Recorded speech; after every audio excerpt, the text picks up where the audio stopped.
Wow, it's amazing to think it's now been almost 70 years since this classic movie first hit the screens, and since then we've seen so many full-length animated features that it may be a little difficult to appreciate just how much of a milestone Snow White was in the late 1930s.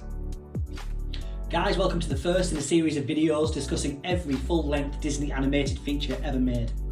From 1937 all the way through to current day, beginning at the beginning with Snow White.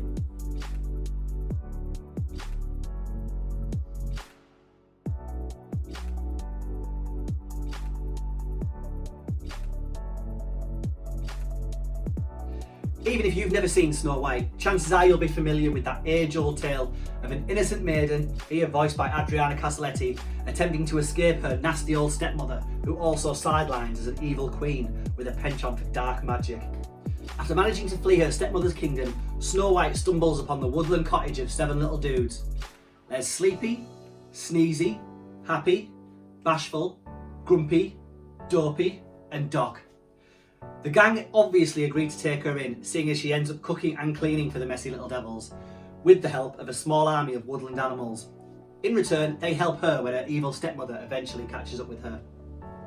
In the meta modern age of more recent Disney fare like Ralph Breaks the Internet, Snow White now seems like a very simple story.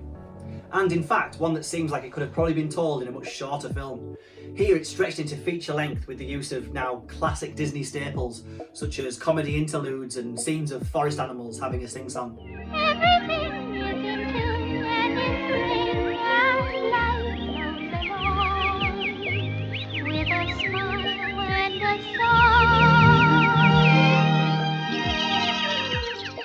In fact, watching closely, at least half the movie's running time is used up watching the Seven Dwarfs leaving work, coming home, realising they have an unexpected intruder in their house, discovering Snow White, washing for dinner and going to sleep, and that's pretty much most of the film. The Seven Dwarfs of the title are probably what you'll remember mostly from this movie, their leaving work song Hi Ho being one of the most famous tunes of all time. In fact, Snow White was the first other movie to have a soundtrack album released featuring music from the film. Hi Ho!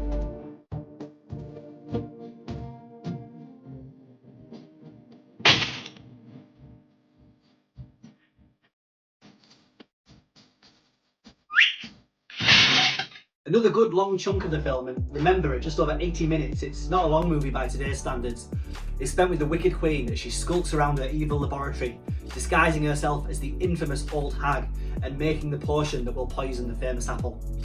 The actual plot, with Snow White falling in love with her prince and the Queen subsequently giving her the apple, is almost an afterthought. These days, after decades and decades of cinema, Snow White unfortunately now seems to be one of Disney's dullest princesses ever, and her Prince Charming doesn't fare much better. Don't get me wrong, it's nice to have a relatively normal character in a story that is otherwise about crazy dwarves, and maybe the evilest villain Disney ever created. This badass queen not only wants her stepdaughter murdered, but actually wants her hired killer to carve out the young girl's heart. And when that plot fails, she turns to black magic in order to come up with a potion that will have her victim buried alive. And remember, the only reason why she does all this is because a weirdo in a mirror told her she wasn't the fairest in the land.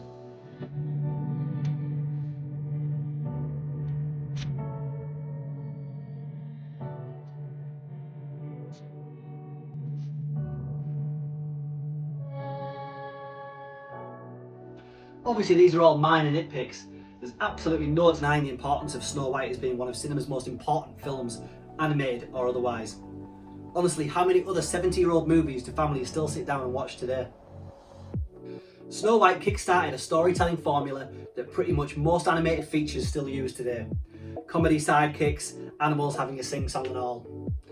The other thing that's notable on rewatching Snow White is how dark it is. The sequence where Snow White is running through the forest as the trees reach out to grab her is still a crazy, nightmarish chase scene.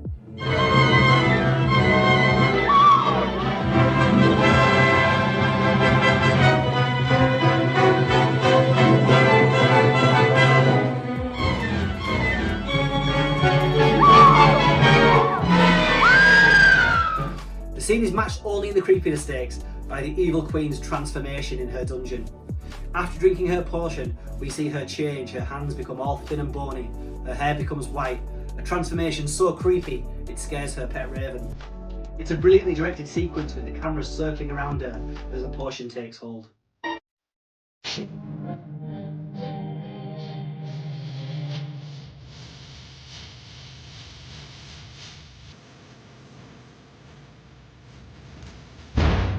fact, the British censors of the late 30s deemed the entire film too unsettling for children and recommended that they be accompanied by an adult. Watching it back today, it really is amazing how well animated Snow White is.